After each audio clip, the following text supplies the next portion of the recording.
So basically they'll give you the money to, I almost said praise God. They'll give you the money, praise God, give God some praise. That's the pastor coming out.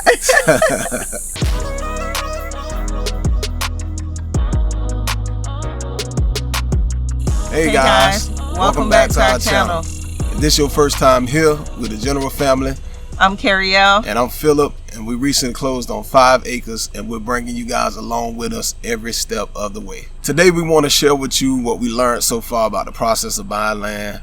This is one of those things people don't talk about enough, and it can get confusing really quick. We're also going to answer some questions that you guys left on the first video, like how do you find land and how much does land cost. Also, thanks so much for letting us know where you guys are, letting us know how many acres you have and how many acres you're looking to buy. Alright, so let's get into the video. During our land search, we learned 2 big things. An acre is way bigger than what we thought. And number 2, don't limit your land search to a certain area. Don't do that. Don't have your mindset, oh, I got to be on the south side, or I have to be on the north side, because you'll miss out. You'll miss out on a lot of opportunity. It may be some land that's on the west side that you really didn't want to be on, but it's at a great price. It's bigger than what you had planned for. It's better quality trees on it, just all kind of stuff you can miss out on. So don't limit yourself. So when we actually walked a cleared acre of land, which I recommend everyone do who's looking for land, what we did, we found a cleared piece of land that was for sale. It was an acre, and we went and walked it, and that's how we found out. Originally we were looking for about 10 acres, and then we walked that piece of land, and then Philip was like, okay, maybe 2 to 3 acres is good. Maybe I don't need 10 acres. We ended up with 5 acres, which is great, but make sure you know how much land you need. You won't know until you physically walk it. Exactly. Yeah, walk an acre, because you may be thinking, oh, an acre ain't nothing. Go find an acre in your local area, and go walk it. Go walk it and check it out. Yeah. All right. So how do you even find land? That's the big question right there. How do you find land when somebody's searching? How do they find it, Miss Realtor? Well, as a realtor, I use the MLS, which is our local database. But if you're just getting started and don't have a realtor, you can use websites like landwatch.com, land.com.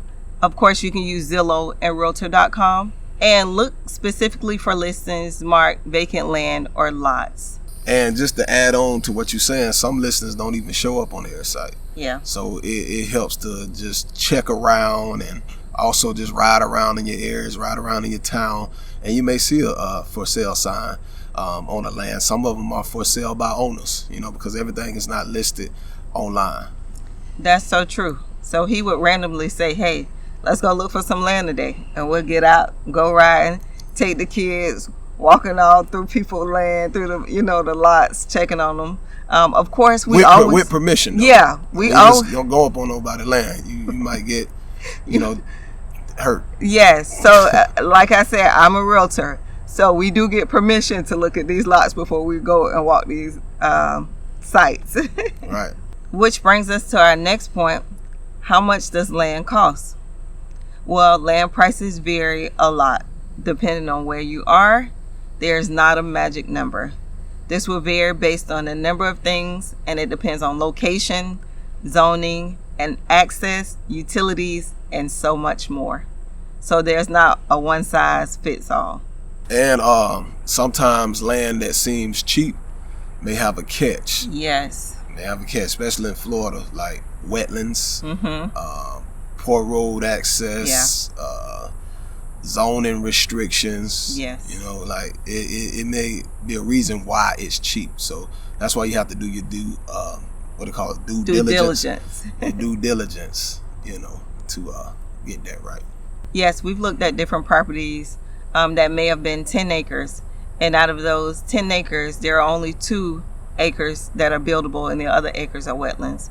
But we'll dive deeper into that later in the video to let you know what wetlands are if you are unfamiliar with that. So our next topic is determining how much land you need. Ask yourself, what do you really want to use this land for? Are you planning to build a house only? Do you want to do a garden? Are you planning to have a pool? Do you want animals, cows, chickens, horses, room for kids to grow, run around? Do you want to build a homestead? Do you want to live off grid? What exactly are you trying to do? And that will determine how much land and how much space you need. So like in our case, we're a big family. So like we said originally, we wanted 10 acres, or we thought that we needed 10 acres. Yeah. And walking that 1 acre helped me realize, like, man, we don't need 10 acres. We don't need 10 acres. So it gave us an opportunity to really visualize the space and what we was looking for versus online. So yeah, I agree. Looking online, looking at those pictures does the space no justice until you get out and go walk the land for yourself. Which brings us to the next point, financing land. All right, number 1, we're going to talk about land loans. This loan is specifically for purchasing land or a lot. Number 2, construction to perm loans. This is what a lot of people they use when they already have building plans, and it starts off as a construction loan, but then it converts to a regular mortgage once the home is built. So basically they'll give you the money to, I almost said praise God. They'll give you the money, praise God, give God some praise. That's the pastor coming out. But they'll give you the money to construct the house up front, and then that's your loan, the construction loan. But then it can convert into a regular mortgage loan. So with the construction loan, the interest rates are typically higher than your typical mortgage loan. So you do want to convert that at the end. Yes, and that'll automatically convert. With construction to perm and land loans, you're going to have higher interest rates. But as he mentioned, that construction to perm will convert over to a traditional mortgage once the home is built and ready to be occupied. And during the construction process of these loans, you're paying interest on the loan every month. You're not making that mortgage payment. You're only paying interest until your home is completed. That's right. All right, number 3, cash.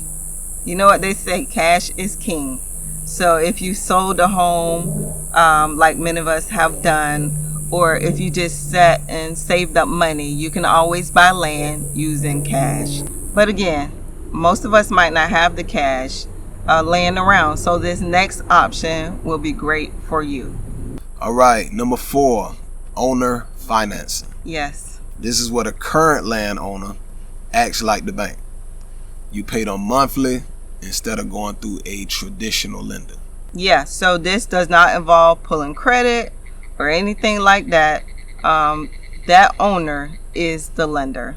But you'll still want a lawyer or a title company involved to keep it official.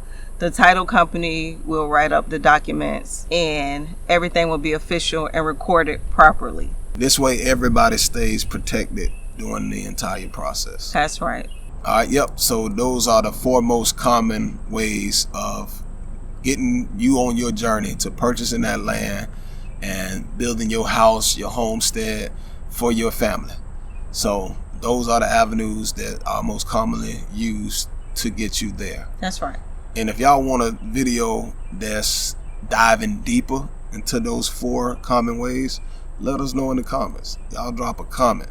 Light that comment box up and let us know what y'all want to know. Yes, like if you want to know certain interest rates or certain percentages that you need to put down on some of these type of financing, just let us know in the comments and we can make a video specific to that.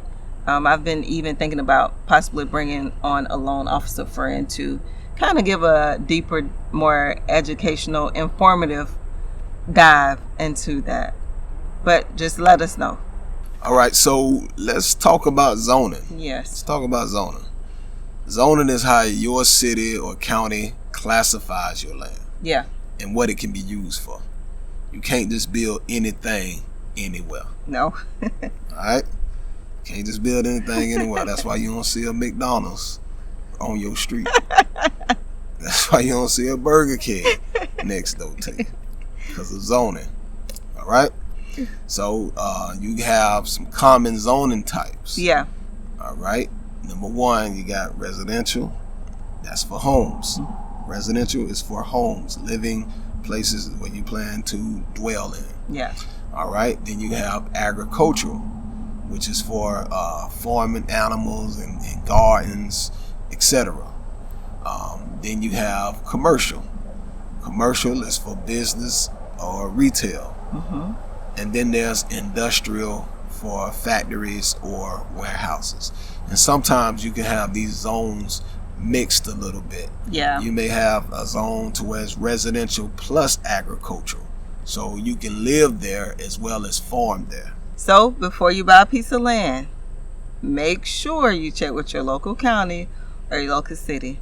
You do not want to buy a piece of land that you cannot do whatever it is that you're setting out to do on that land.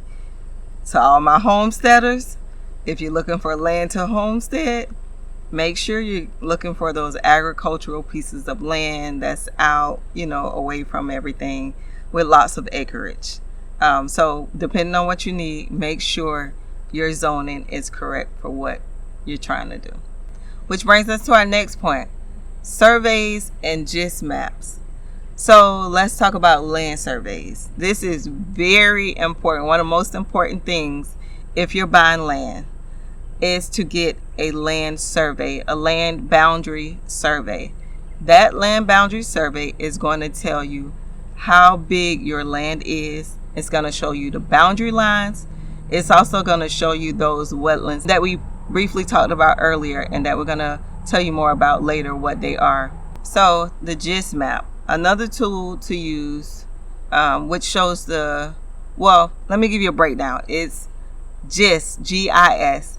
It's the Geographic Information System. Many counties have this available online, and it shows you things like flood zones. So you can put in a property address and it'll show you what flood zone it's in, if it has any wetlands and things like that. So you definitely want to make sure any property that you're looking up, you use the GIS map for that property. All right, wetlands. One very important thing to watch out for is wetlands. Got to watch out for those wetlands. These are areas where water naturally collects, like swamps, marshes, or just very soggy soil. Wetlands can be protected. If your lands have wetlands on it, that means there's a limitation to where you can build on your property. You cannot build on top of wetlands. Some restrictions got it to where you can't even cut down the trees that are on the wetland portion of your property. So you have to be careful with those wetlands. The boundary surveys typically show you if any wetlands are on your property, like we mentioned earlier. All right, so buying land is definitely exciting, but it's not as simple as buying a house. No, take your time, do your research, and ask a lot of questions. So we've never built a house before, and we are here learning and sharing as we go with you all. So again, if there's any questions that you have about anything that you see us doing, please let us know, and we'll make sure we try to answer those questions as best as we can. And don't forget to like and subscribe. Many of you will have subscribed, but many of you have not hit that notification bell. You got to hit that notification bell so you can be notified when we drop new videos. And share this video with somebody that's thinking about building their own home or thinking about buying or purchasing land. And we'll see you guys in the next video. All right, y'all stay blessed.